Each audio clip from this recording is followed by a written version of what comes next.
서울 강남에서 40대 여성이 납치돼서 살해된 사건.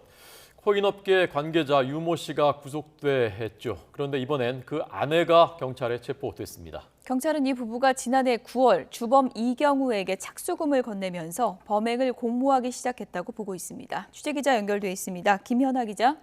네, 사회 일부입니다. 네, 오늘 배후로 의심받는 추가 공범까지 체포가 된 건데요. 체포된 황모 씨, 누구지부터 설명을 좀 해주시죠. 네, 체포된 황모 씨는 지금까지 이번 사건의 배후로 거론되어 온 코인업계 관계자 유모 씨의 아내입니다. 유 씨는 앞서 오늘 새벽 강도 살인교사 혐의로 구속됐는데요. 아내 황 씨 역시 같은 강도 살인교사 혐의로 오늘 아침 8시 20분쯤 체포됐습니다. 경찰은 이들 부부가 지난해 9월 주범 이경우에게 착수금을 건네며 함께 범행을 준비해온 것으로 보고 있습니다.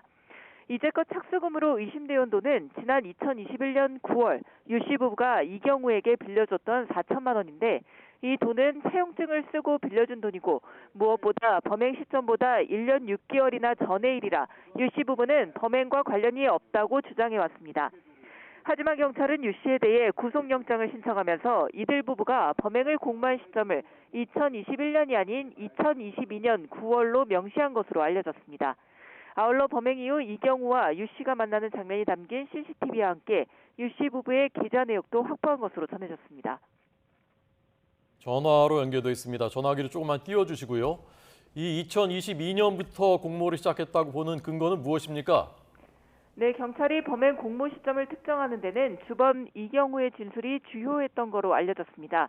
지금까지 기초적인 사실관계 외에는 진술을 거부해오던 이경우가 최근 자신의 범행을 자백하면서 유 씨와 황 씨 부부를 거론하고 있기 때문입니다.